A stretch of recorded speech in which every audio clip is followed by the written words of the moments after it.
एक ऐसी धरती जहां ज्ञान, कला और संस्कृति की गंगा बहती थी, लेकिन कुछ व्यापारी आए जिनकी नजर हमारे सोने पर नहीं, हमारी आत्मा पर थी।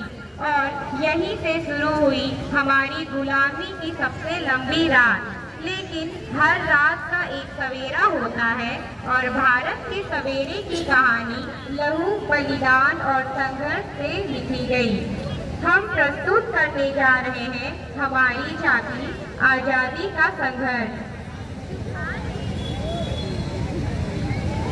आज हम आजादी दिवस मना रहे हैं, लेकिन यह आजादी हमें उपहार में नहीं मिली है। इसके लिए एक लंबी यात्रा करनी पड़ी है, आजादी की यात्रा। इस यात्रा में हजारों लाखों लोगों ने अपनी जान की कुर्बानी दी है। 13 अप्रैल 1919 जलियांवाला बाग।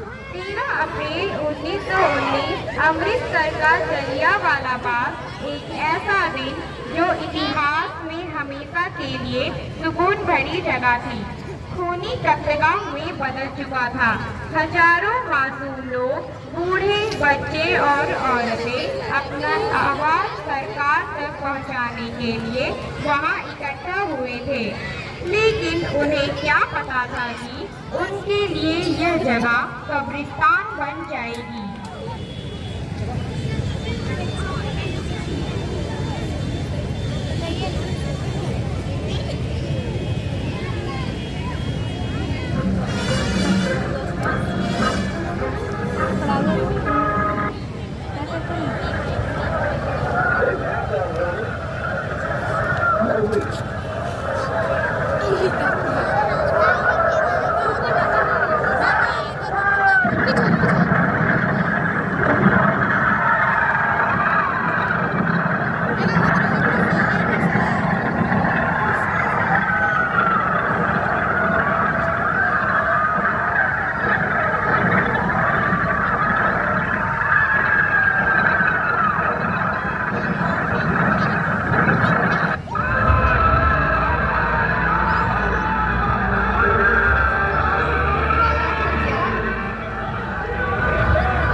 जनरल डायर एक नाम जो भारत के इतिहास में हमेशा नफरत से याद किया जाएगा। उसने बिना किसी चेतावनी के, बिना किसी रहम के निर्दोष लोगों पर गोलियां चलवानी शुरू कर दी। कोई बचने के लिए इधर उधर भागा, कोई अपनों को ढूंढने लगा, लेकिन चारों तरफ से बाग के दरवाजे बंद कर दिए गए थे। गोलियों की आवाज में चीखें दब गई, जमीन लहू से भीग गई और जब बंदूकें शांत हुई तब तक हजारों लाशें बिक चुकी थी। वो लोग मर चुके थे, लेकिन उनकी शहादत ने न सिर्फ हिंदुस्तान को हिला दिया, बल्कि दुनिया को दिखा दिया कि गोरे अंग्रेजों की असली सच्चाई क्या थी। इस बर्बरता का बदला लेने की आग हर देशभक्त के दिल में जल उठी। जलियांवाला बाग हर हिंदुस्तानियों की आंख नम कर गया। इस हत्याकांड में कितने मासूमों की आहुति चढ़ गई, इतनी हैवानियत से इंसानियत कत्ल कर दी गई। जलियांवाला बाग के हत्याकांड ने आजादी की आग में घी का काम किया। मासूम बच्चों और औरतों की दर्द भरी चीखें और सिसकियां इनकलाब का गूंज बनकर उभरी। लाला लाजपत राय, भगत सिंह, राजगुरु, सुखदेव सरीखे क्रांतिकारियों ने भारत की इस जमीन से विदेशी दरिंदों को निकाल फेंकने के मंसूबे मजबूत कर लिए। 8 अप्रैल 1929 लाला लाजपत राय के नेतृत्व में सावन कमीशन के खिलाफ एक भारी जुलूस निकाला गया।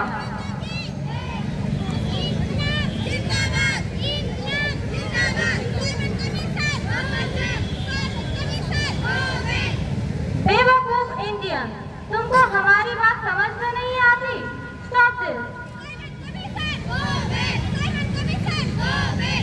लाला जी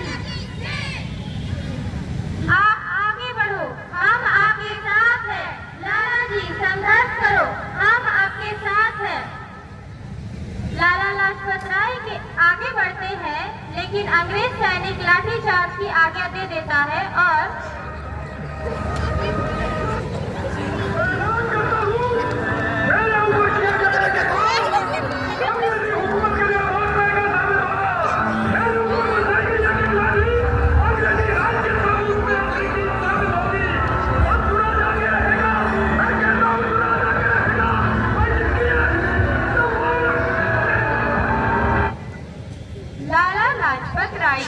दर्दनाक मौत के बाद भगत सिंह, सुखदेव, राजगुरु वतन के इन मतवालों के खून में ऐसा उबाल आया जिसका सामना करना अंग्रेजी सरकार के लिए मुश्किल हो गया। अंग्रेजों को करारा जवाब देने के लिए स्कॉट और सैंडर्स को मारने की रूपरेखा रची गई।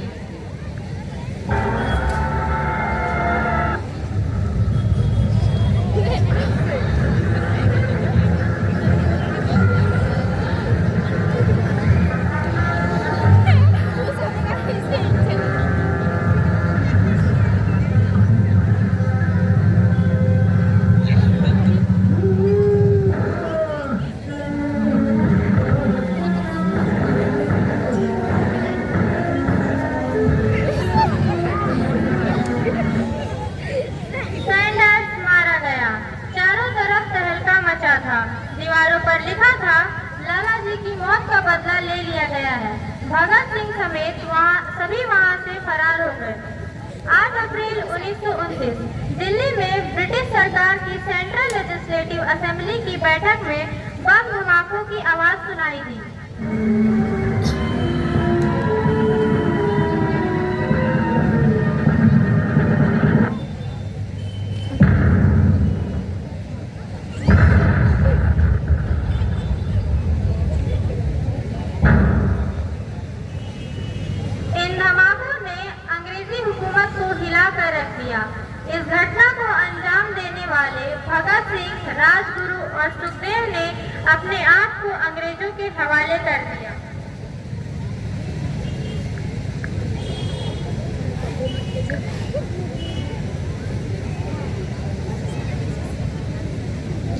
1930 को अदालत ने फैसला सुनाया। मुलजिम भगत सिंह, मुलजिम राजगुरु, मुलजिम सुखदेव को दफा 121 और दफा 302 के तहत तीनों को मुजरिम करार देती है और इस गुस्ताखी के लिए ये अदालत इन तीनों को सजाए मौत की सजा सुनाती है। सरफरोश की तमन्ना अब हमारे दिल में है, देखना है जोर कितना बाजुए कातिल में है।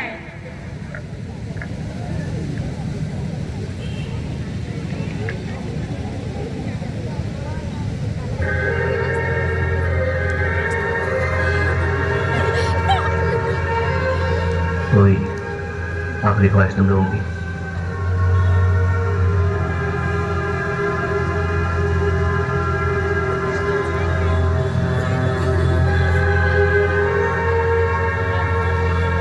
हम एक बार गले मिलना चाहते हैं।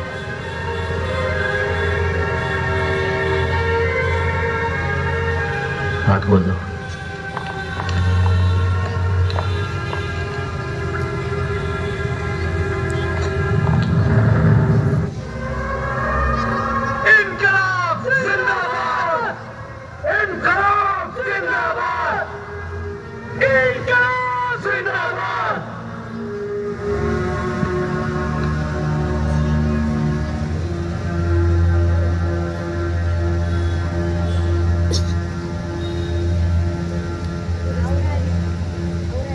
हाथ बांध दो।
हैं